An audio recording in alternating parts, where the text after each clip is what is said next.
I failed my IBA aptitude test. और believe me or not, it was a turning point of my life. इस video में मैं 3 format में बात करूँगी. क्लियरली सब कुछ. फर्स्टली मेरा एक्सपीरियंस.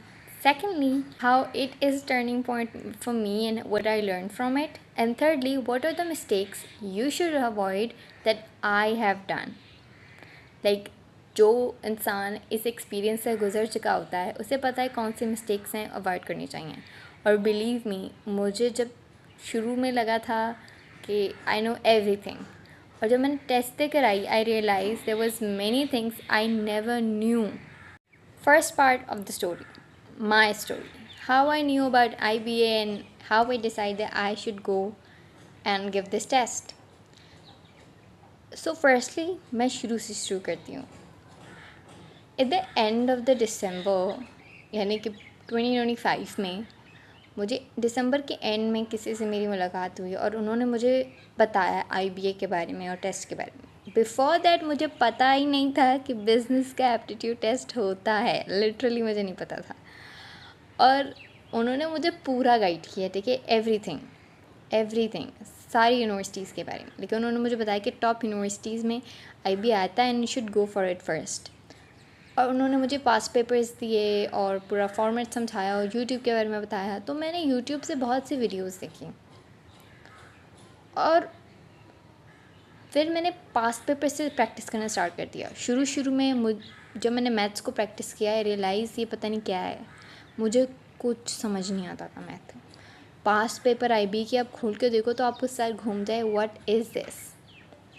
बट मैंने फोकस किया, then I realise that topic wise अगर मैं अलग अलग करूँ और पढ़ाई करूँ तो समझ आता है. और अगर यूट्यूब आप खोलो भी तो बहुत से लोगों ने IBA के मैथ सेक्शन और इंग्लिश सेक्शन का पूरा कोर्स दिया हुआ है फ्री में. मैंने उनको करना स्टार्ट किया. बट यहाँ पर मैंने एक बहुत बड़ा मिस्टेक किया, जब मैं बाद में जब मिस्टेक के बारे में बात करेंगे तब मैं बताऊँगी.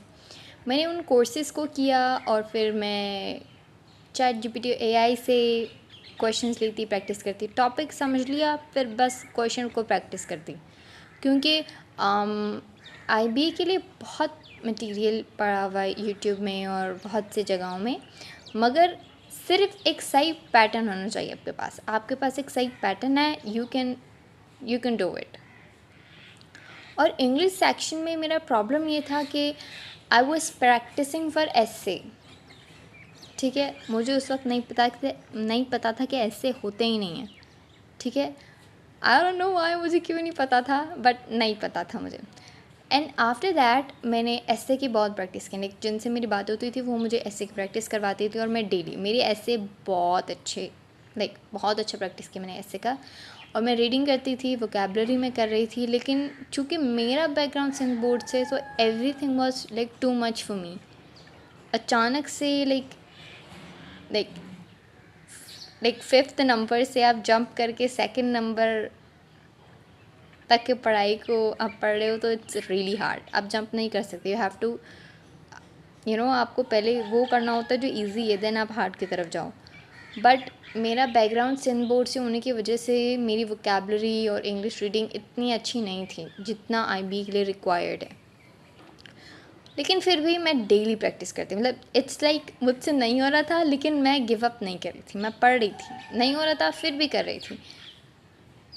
और उन दिनों मेरे इंटर के बोर्ड्स भी थे और लकीली फॉर्चुनेटली, क्योंकि मैं पढ़ाई में थोड़ी सी अच्छी हूँ मैं, तो मैंने पूरा अपना सिलेबस ऑलमोस्ट फिनिश कर लिया था. सिर्फ बार बार रिवीजन वगैरह करना था. तो I was lucky enough, I had time for aptitude test practice.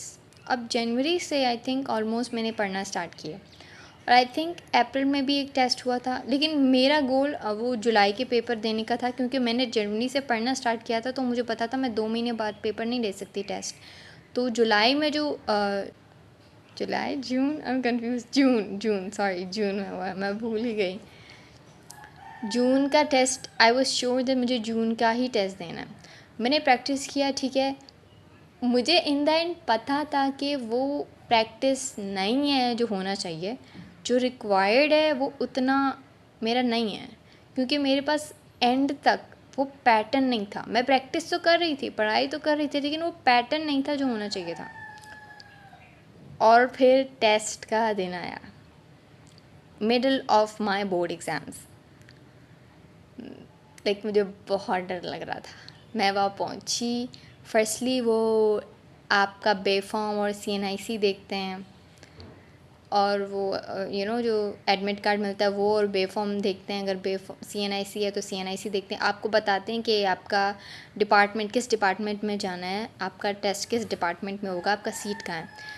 जब मैं वहाँ गई और वहाँ लोग ऑलरेडी खड़े थे, बता रहे थे, मैंने अपना एडमिट कार्ड दिया तो उन्होंने मुझे बताया कि अंदर जाना है आपको। मैं वहाँ गई तो सीट्स पे ऑलरेडी नाम और रोल नंबर लिखे हुए थे। अपना सीट मैंने जब रोल नंबर्स देखे तो अपनी सीट में मैं आके बैठ गई। और मैं जब आई थी वहाँ तो इतने बच्चे नहीं थे, मैं जल्दी आ गई थी। जब वो आए और उन्होंने हमें लाइक शुरू में ही सब कुछ गाइड कर दिया कि किस टाइम पे कौन से पेपर मिलेगा, कितना टाइम मिलेगा एंड एवरीथिंग। लाइक पेपर से 5 मिनट पहले ही सब कुछ हमारे हाथ में था, और पेपर जैसे स्टार्ट हुआ, लाइक मतलब पेपर का जो टाइम है वो बिल्कुल वेस्ट नहीं हुआ। पेपर के टाइम पे और पेपर और सब कुछ हमारे हाथ में ही था। जब पेपर आया तो एक EMR शीट आई जिसमें लाइक नंबर था, MCQs नंबर, और ABC आपको सर्कल कलर करना था, और एक पूरा एक क्वेश्चन पेज था जिसमें वो MCQs थे। जब मैंने मैथ्स का MCQs खोला तो मैं तो ब्लैंक हो गई, ये मुझे नहीं आ रहा, कुछ भी नहीं आ रहा। लेकिन जब मैं करना शुरू हुई तो मुझे ऐसा ऐसा समझ आने लगा। क्वेश्चंस बहुत ज़्यादा ऐसे थे कि मतलब ratio and proportion, word problems easy वाले थे। मैंने नोटिस किया कि वैसे जो ज्योमेट्री के इतने अजीब और डरावने क्वेश्चंस पास्ट पेपर में थे, इस बार नहीं थे टेस्ट में। ठीक है, अब बहुत क्वेश्चंस, बहुत वर्ड प्रॉब्लम्स बहुत ज़्यादा थे, रेशियो प्रोपोर्शन और इंटरेस्ट वाले के इसकी सैलरी इतनी है, इतना इंक्रीज़ हुआ तो इसकी सैलरी अब कितनी होगी, ये इसकी सैलरी इतना इंक्रीज़ हुआ, इतना डिक्रीज़ हुआ तो अब इसकी सैलरी क्या होगी, या इसका एज। मोस्टली इस तरह के क्वेश्चन मुझे लगा हैं, और M वाले, N वाले, मोड मीडियन वाले, इस तरह के क्वेश्चन थे। दे लाइक पेपर बहुत ईजी आया था। आई मीन जिस तरह मैं तसव्वुर कर रही थी उससे, क्योंकि पास्ट पेपर में जो मैंने देखा है वो मोस्टली इतने डरावने क्वेश्चंस थे। हमारे बारे में इतने ज़्यादा डरावने क्वेश्चंस नहीं थे, ज़्यादातर इस किस्म के क्वेश्चंस थे। मैंने मोस्टली किए, और कुछ जो मुझे नहीं आ रहे थे मैंने तुक्का मार दिया। और अब इंग्लिश का सेक्शन आया तो मैथ्स लिया गया और इंग्लिश हमको मिल गया। एक्चुअली इंग्लिश पीछे ही था, लेकिन टर्न नहीं कर सकते थे पेज को जब तक कि वो एग्ज़ामिनर आपको कहना दे कि नाउ यू कैन टर्न। ठीक है, अब इंग्लिश का सेक्शन आया तो पहले एक पोट्री आती है, पोट आता है। ठीक है, पोम होता है, एक पोम होता है। उस पोम को रीड करने के बाद आपको MCQ स्टिक करने होते हैं पोम के लिहाज से, एंड देन उसके बाद 3-4 पैसेजेस होते हैं और सिनोनिम्स होते हैं। ठीक है, एंटोनिम्स, सिनोनिम्स वगैरह भी आ सकते हैं, लेकिन हमारे यहाँ आई थिंक सिनोनिम्स थे जितना मुझे याद है। और इस कदर मुश्किल वर्ड्स, आई मीन इतने बड़े बड़े वर्ड्स थे, और मैं वोकेबलरी देख रही थी तो आई रियलाइज़ भाई ये तो क्या है, मुझे नहीं पता है क्या है। मैंने दिया। अब ये सब करने के बाद आई वाज थिंकिंग अब अभी ऐसे का पेपर आएगा, अभी मुझे ऐसे करना होगा। और फिर उन्होंने कहा time is finished, now you can go. I am like ऐसे नहीं था, ऐसे नहीं करना था। मुझे लिटरली एग्ज़ाम वाले दिन पता चला कि ऐसे का सेक्शन ही नहीं है, ऐसे हो ही नहीं रहा हमारे यहाँ, ऐसे नहीं हुआ। और पोम आया है जो मुझे पता ही नहीं था आएगा, लेकिन इन द एंड डेज में मुझे पता चला कि पोम कुछ आता है, लेकिन मुझे समझ नहीं आया उस वक्त। मैं पेपर दे के निकली, आई वॉज इन डाउट कि क्लियर होगा, क्योंकि पेपर नहीं आया मुझे समझ। पेपर स्पेशली इंग्लिश की वोकेबलरी बहुत मुश्किल थी, और जितने अच्छे से प्रैक्टिस मैंने पैसेजेस की थी वो नहीं हो पाया, वो मैं शायद नहीं दे पाई, क्योंकि नंबर्स बाद में जो आए उन्होंने यही कहा कि भाई पेपर्स में इंग्लिश के नंबर्स मेरे कम थे मैथ्स से। इवन तो मैं मैथ्स के बारे में डर रही थी कि मेरा मैथ्स नहीं हो पाएगा। पेपर देने के बाद मैं जब घर आई, नाउ दैट आई विल, और इतना रश होता है, इतना रश होता है कि यू कांट इवन इमेजिन, इतना ज़्यादा रश होता है। ठीक है, मैं पेपर दे के निकली, और जब मेरा रिज़ल्ट आया मुझे पता चला आई डिडंट क्लियर। अब मेरे लिए मिस्टेक्स क्या थी और टर्निंग पॉइंट क्या था। बीइंग इन सिंध बोर्ड मैंने कभी रियलाइज़ नहीं किया कि आगे चल के मुझे इंग्लिश जो मुझे यहाँ मैं रट्टे मार रही हूँ वहाँ मुझे खुद करना है वो। और जब मैंने इंग्लिश की बुक अपनी खोली टेस्ट के बाद तो मुझे रियलाइज़ हुआ कि इंग्लिश की बुक के अंदर वोकेबलरीज़ हैं, सिनोनिम्स हैं, एंटोनिम्स हैं और वो ऑलरेडी हैं, लेकिन हम क्या करते हैं, हम सिर्फ रीड करते हैं और क्वेश्चंस के आंसर निकालते हैं एंड दैट्स ऑल। और अगर हम उसी बुक को इस तरह पढ़ लेते कि मुझे वोकेबलरी समझनी है, सिनोनिम्स जानने हैं, तो हमारी इंग्लिश बेहतर हो सकती है। और जब मैंने ये टेस्ट क्लियर नहीं किया ना, लेकिन मैं बहुत कुछ उस टाइम तक सीख चुकी थी। I think it was a great experience. अब जब मैं दूसरे टेस्ट की प्रैक्टिस कर रही हूँ, एप्टीट्यूड टेस्ट की, इंशाल्लाह क्लियर हो, अल्लाह करे इस बार क्लियर हो, आई रियलाइज़ दैट मैं कितना कुछ सीख चुकी हूँ। अब जब मैं प्रैक्टिस कर रही हूँ मैथ्स की तो मेरे लिए ईजी है, क्योंकि जो मैंने मुश्किल से शुरू किया था वो तो नहीं हो पाया, अब उससे कम मुश्किल पे जा रही हूँ तो हो रहा है, क्योंकि मैंने मुश्किल किया है था। IBA it's comparatively harder than any other university aptitude test, and I think if you have attempt that, you have a great experience अगर आपने क्लियर किया है या नहीं। अब I was a bit sad, लेकिन मैं नहीं रोई, नहीं मैं डिसअपॉइंट हुई, बिकॉज कहीं मुझे पता था कि I could not do that. वो मुश्किल था, मेरे बैकग्राउंड के हिसाब से मुश्किल था, सिंध बोर्ड के बैकग्राउंड के हिसाब से। फर्स्टली मैं रिकमेंड, अब अगर मैं बताऊं कि कौन सी मिस्टेक्स हैं जो आपने नहीं करनी, आई वुड से दैट आप ये सिंध बोर्ड के कोर्स पे रिलाई करना छोड़ दो, ख़ुद से इंग्लिश पढ़ना शुरू कर दो।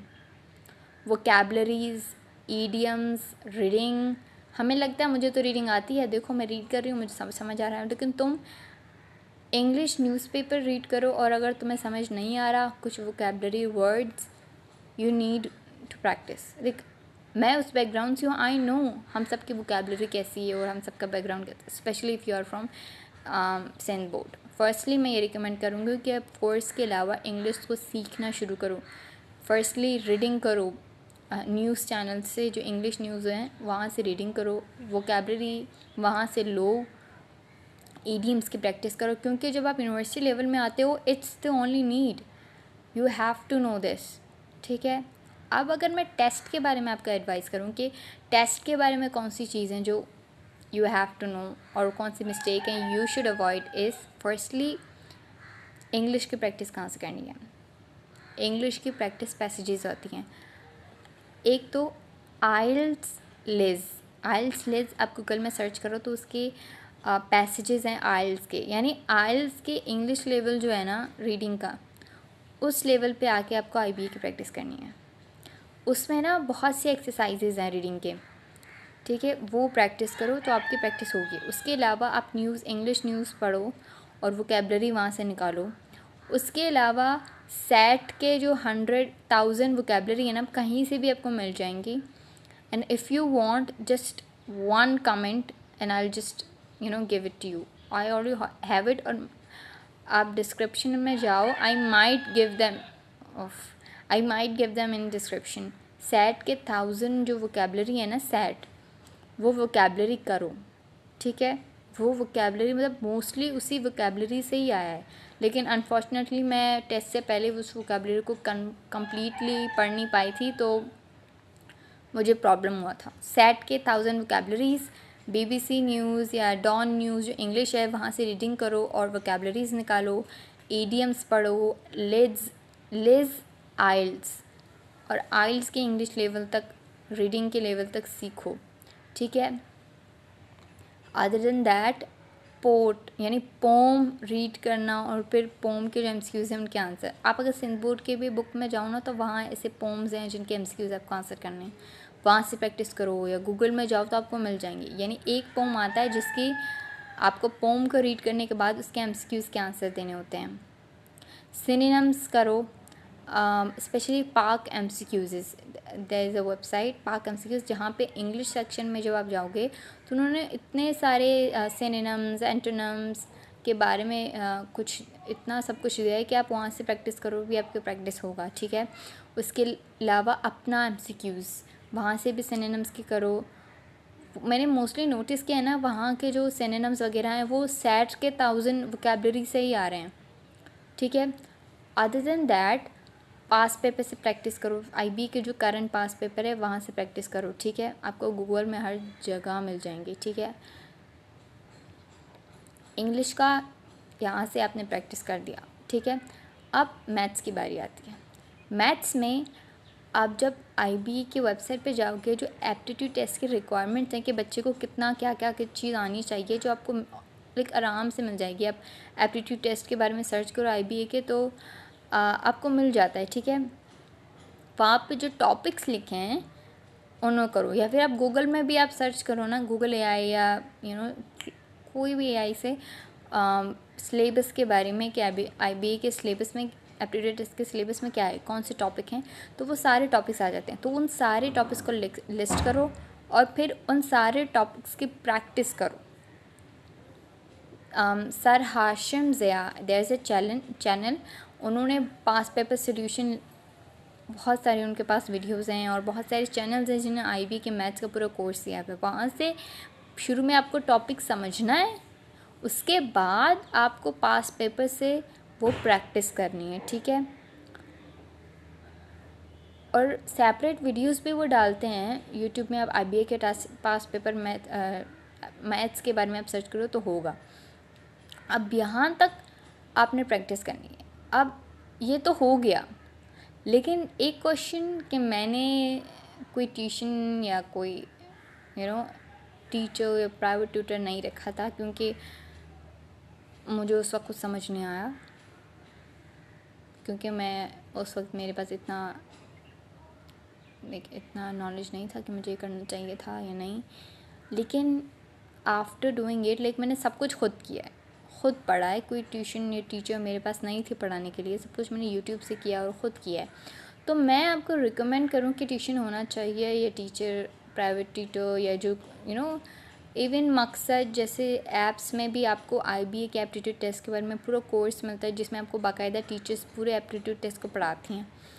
तो आई थिंक जब मैंने ख़ुद से पढ़ा है तो मैं आपको सजेस्ट करूँगी कि बेटर आप ख़ुद करना चाहते हैं, you can do it, but it's really better कि आप किसी कोचिंग या किसी मकसद, जैसे कि ऑनलाइन कोचिंग ऐप्स जो होती हैं, वहाँ जो IBA के एप्टीट्यूड टेस्ट के बारे में प्रैक्टिस दी जा रही है, वहाँ से पढ़ें।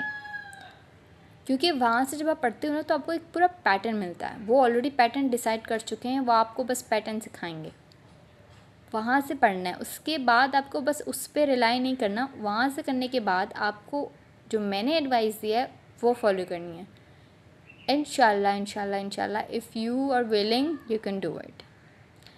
सो मेरा ये सब कुछ एक्सपीरियंस था और मैंने एक्सपीरियंस आपसे शेयर किया, क्योंकि मैंने जब एप्टीट्यूड टेस्ट के बारे में सर्च किया तो there was no certain video जो इस तरह अपना जो एक्सपीरियंस इस तरह शेयर करे A to Z, जो मैंने आज इस वीडियो में किया है, ताकि जो मेरे बाद लोग आए उन्हें कोई प्रॉब्लम ना हो, जब वो वीडियोस देखें कि किस तरह प्रैक्टिस करें, उन्हें कोई प्रॉब्लम ना हो। So that's all, see you next time, bye.